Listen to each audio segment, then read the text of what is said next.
Καλημέρα σας από την Αμοργό και πάλι. Τι κάνετε, καλά Χριστούγεννα. Σας έχω μία συνταγή σήμερα που όλοι τη θέλουμε στο σπίτι. Πολύ εύκολη και με πολύ λίγα υλικά και νόστιμη κιόλας. Εντάξει, έχεις πρόβλημα στο τουαλέτα, θα σε φτιάξω τώρα. Εντάξει, δεν έχεις πρόβλημα, δεν θα πάθεις κανένα πρόβλημα.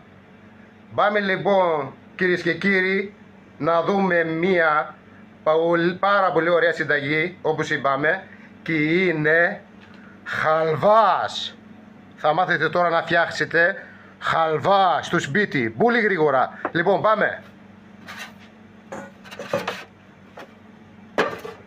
Ένα φλιτζανάκι άχνη ζάχαρη γύρω στα 75 γραμμάρια. Άλλο ένα 75 γραμμάρια άχνη ζάχαρη. Περίπου 300 γραμμάρια αλεύρι. Μία μπρέζα αλάτι. Όλα αυτά τα ανακατεύουμε μαζί. Αυτά έτσι όλα μαζί. Προσθέτουμε ταχίνι. Βάζουμε ταχίνι. Θα σας πω περίπου πόσο ταχίνι θα βάλουμε στη συνταγή αυτή. Λοιπόν, πιστεύω θα βάλουμε 1 κιλό. Αν είναι λίγο παραπάνω, λίγο παρακάτω, θα το κανονίσετε. Αυτό γίνεται με το χέρι. Το ανακατεύεις με το χέρι, έτσι. Εδώ. Τι κάνετε, πώς τα περάσατε χθες? Πιστεύω πολύ ωραία.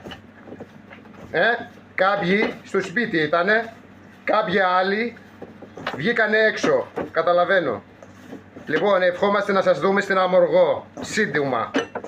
Λοιπόν, ο χαλβάς μας λίγο ακόμα θέλει ταχίνι. Εδώ. Είπαμε, με το χέρι γίνεται. Είναι έτοιμος ο χαλβάς σε 1 λεπτάκι. Όχι 1 λεπτό, σε λίγα δευτερόλεπτα. Κάνω και εγώ λάθος. Εντάξει, παίρνω μια φόρμα. Είναι έτοιμος ο χαλβάς. Τι είναι? Με δαμάσκηνα.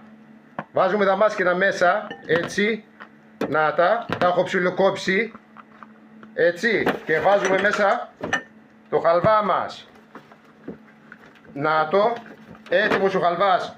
Μη μας κοροϊδέψουνε και εμείς σας κοροϊδέψουνε και σας πουλήσουνε σάπια πράγματα για χαλβά.